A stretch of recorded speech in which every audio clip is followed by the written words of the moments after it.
La fascinante eliminatoria de CONMEBOL es reconocida por ser una de las más parejas y entretenidas del planeta, algo con lo que muchos podrán estar de acuerdo o no, pero es innegable que por ser una de las confederaciones con mayor tradición futbolera, hace que la misión de llegar al Mundial sea un verdadero desafío para más de uno. Por eso cada partido en esta clasificación es vital para las aspiraciones de cada selección, y una forma inteligente para seguir todos los pormenores de esta eliminatoria es tener OneFootball en tu teléfono, ya que en un solo lugar puedes estar enterado de la previa de los partidos con datos y estadísticas muy interesantes. Además, aquí también puedes saber antes que nadie las ocurrencias de los entrenadores con las formaciones, y si no puedes seguir la acción en vivo, esta gran aplicación te ayuda con alertas de los partidos al instante para que no se te escape nada.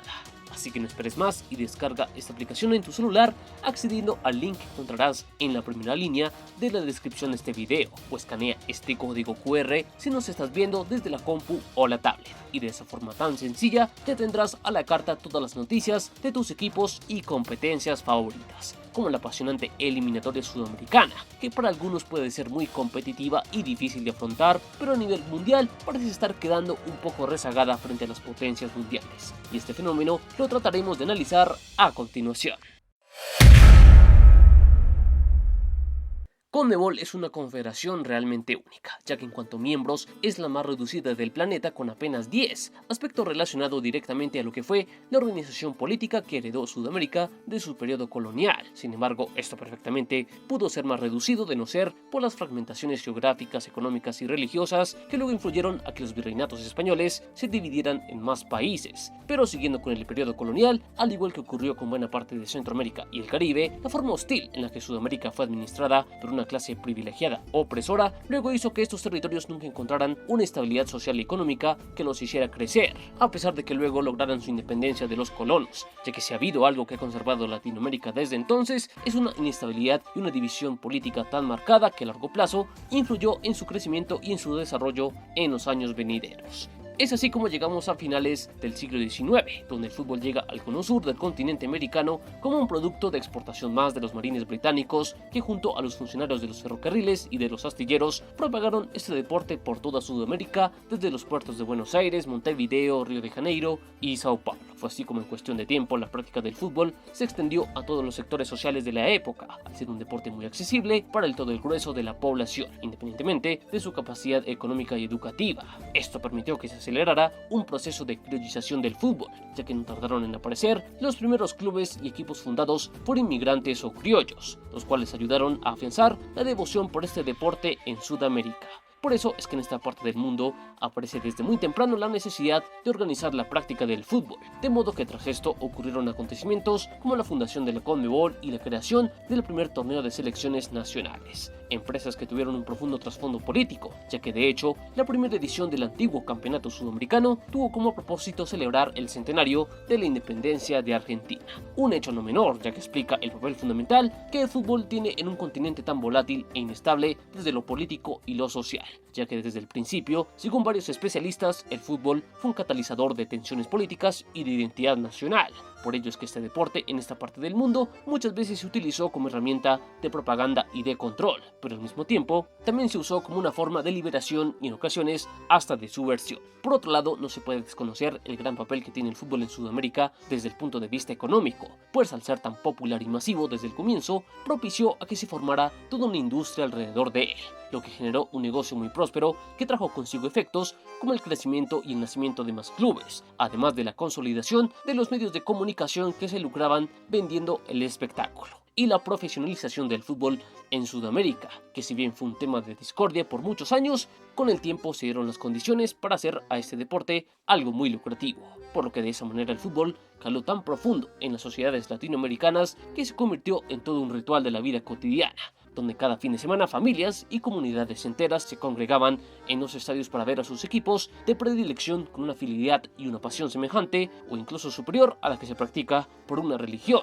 palabra que no se usa de casualidad para describir la devoción que hay en Sudamérica por este deporte. Todo esto nos ayuda a entender por qué en CONMEBOL se hace tan difícil clasificar al Mundial, pues históricamente, a excepción de países como Brasil, Argentina y Uruguay, que gozaron de los beneficios de ser los epicentros en donde se consolidó la cultura del fútbol en Sudamérica, de resto, en las demás naciones, la evolución de ese deporte ha tenido una trayectoria similar. Es cierto, todos con sus matices y sus altibajos, pero esta tradición única que hay en Sudamérica alrededor del fútbol hace que históricamente los cupos para entrar a la Copa se quedaran bastante cortos, pues en un ambiente tan competitivo y donde las condiciones geográficas condicionan tanto el rendimiento de los equipos, había que estar realmente preparado para poder aspirar a llegar a la Copa del Mundo, como veremos a continuación repasando lo que ha sido la historia de estas eliminatorias.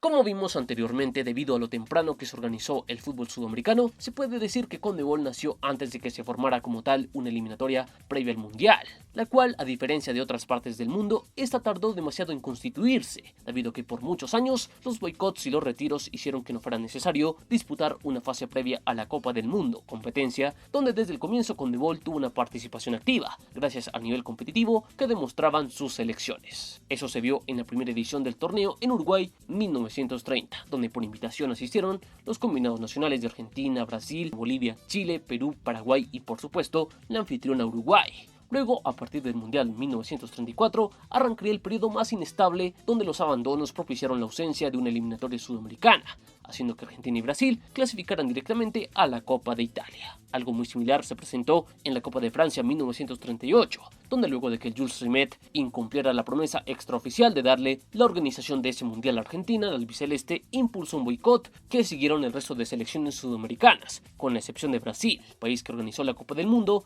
tras la pausa de la Segunda Guerra Mundial. Sin embargo, allí continuaron los retiros, por lo que Bolivia, Chile, Paraguay y Uruguay se clasificaron simplemente por aceptar la invitación, por lo que recién para ir a Suiza en 1954 aparecieron los partidos eliminatorios en Sudamérica. Y a pesar de que por disputas internas Perú y Argentina se negaron a participar, Brasil, Paraguay y Chile disputaron un pequeño todos contra todos, donde el mejor se sumó Uruguay para representar a Sudamérica en Suiza, y ese fue Brasil. Para ir a Suecia en 1958 aparecieron por primera vez los grupos, y el ganador de cada uno conseguía uno de los 3 cupos que disponía CONMEBOL. Allí los ganadores fueron Brasil, Argentina y Paraguay. Para el Mundial del 62, como Chile y Brasil se clasificaron automáticamente por ser organizadores y campeones defensores respectivamente, la eliminatoria se redujo a 3 duelos mano a mano, donde los vencedores fueron Argentina, Uruguay y Colombia. Camino a Inglaterra 66, volvieron los 3 grupos y los ganadores fueron Argentina, Chile y Uruguay, que se sumaron al campeón defensor Brasil para ir al Mundial Británico. Avanzamos al proceso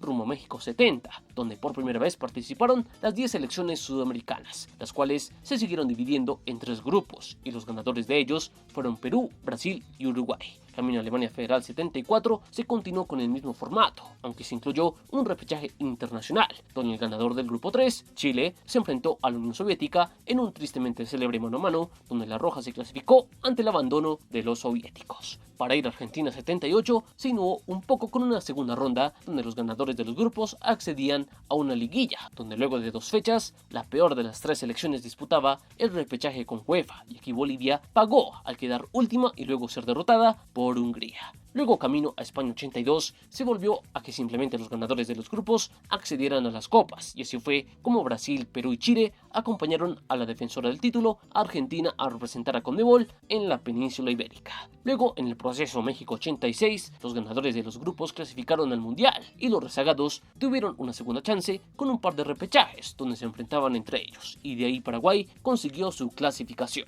Para ir a Italia 90, se simplificaron las cosas, y allí se armaron los 3 grupos tradicionales, pero el ganador con menos números tenía que disputar un repechaje contra Israel, vía por la que Colombia terminó consiguiendo su pase a la Copa del 90. Camino a Estados Unidos 94, por primera y única vez se hicieron solo 2 grupos, y allí los primeros se clasificaban y el peor de los segundos iba al repechaje con la OFC, algo que le tocó en aquella oportunidad a Argentina, que con algo de sufrimiento consiguió su pase al Mundial Norteamericano, el cual precedió a la gran revolución que vivió la eliminatoria. Y es que ante el aumento de cupos a 4 se adaptó el famoso sistema de todos contra todos, donde luego de partidos de ida y vuelta los 4 primeros accedían a la Copa, y allí Estrenando formato, las selecciones clasificadas fueron Argentina, Paraguay, Colombia y Chile, las cuales se sumaron a la campeona del mundo vigente, Brasil. Luego, camino a Corea-Japón 2002, siguió el mismo formato, pero se añadió el repechaje internacional, y en aquella oportunidad Uruguay se sumó a los clasificados al vencer a Australia.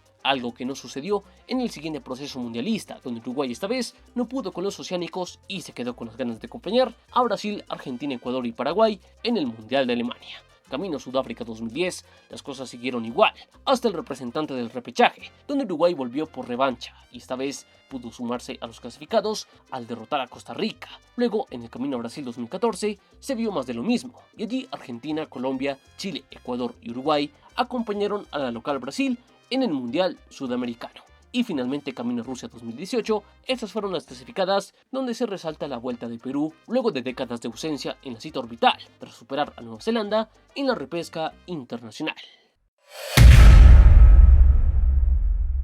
Y luego de este recorrido llegamos al presente, donde Sudamérica sigue con su formato de los últimos años, donde simplemente las 10 selecciones se enfrentan ida y vuelta todos contra todos, y luego las 4 primeras acceden a la Copa, mientras que la quinta clasificada va a un repechaje con un rival de otra confederación aún por definir. Por lo que viendo esto resulta interesante cómo se considera a la clasificación sudamericana la más difícil de todas, cuando el 50% de sus integrantes pueden acceder a la Copa del Mundo, situación que se marcará mucho más en el futuro mundial de 48 selecciones, donde hasta 7 selecciones de CONMEBOL podrán hacer acto de presencia en la Copa del Mundo. Pero bueno, ya hemos visto que CONMEBOL, debido a toda su tradición futbolera, se ganó pulso esa cantidad de cupos, algo que también por mucho tiempo se respaldó en los resultados. Sin embargo, es innegable que el continente se ha estancado si comparamos su pasado exitoso, ya que el último título sudamericano, como es bien sabido, llegó en el Mundial de Corea-Japón 2002, por lo que desde entonces han pasado 4 mundiales sin éxitos sudamericanos, sequía que nunca se había presentado. Y en todo este tiempo da la sensación de que los europeos cada vez más le sacan más ventajas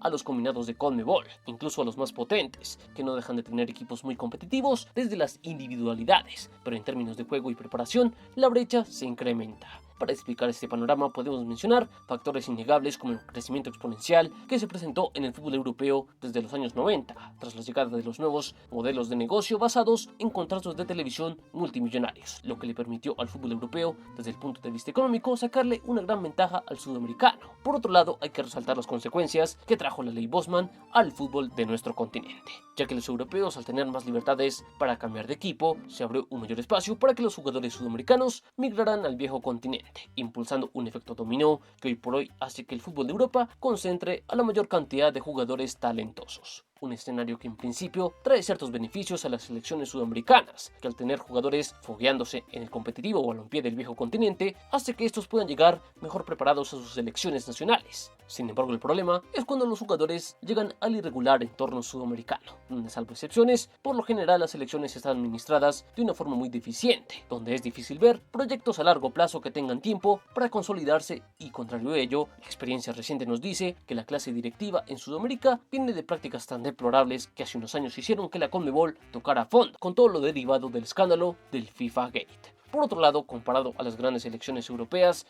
en el contexto sudamericano es difícil ver espacios de formación y herramientas de preparación tan sofisticadas como las que tienen los grandes equipos europeos, desventajas que se suman a la caída del nivel y de la capacidad de las competencias locales en Sudamérica. Situación producto de las malas administraciones, pero también de la salvaje fuga de talento que sufre el continente, lo cual hace que las bases en su mayoría sean cada vez más deficientes. Y eso se ve en el fútbol sudamericano de hoy, donde si acaso el fútbol brasileño es el único que parece dar la talla en cuanto a nivel futbolístico y de resultados. ¿Y ustedes creen que el fútbol sudamericano se está estancando en un nivel mediocre? ¿Qué le falta a las selecciones de CONMEBOL para competir mejor y recuperar los resultados del pasado? Los leemos en los comentarios y recuerden que aquí adoramos el balón. Están en Palabra de Gol.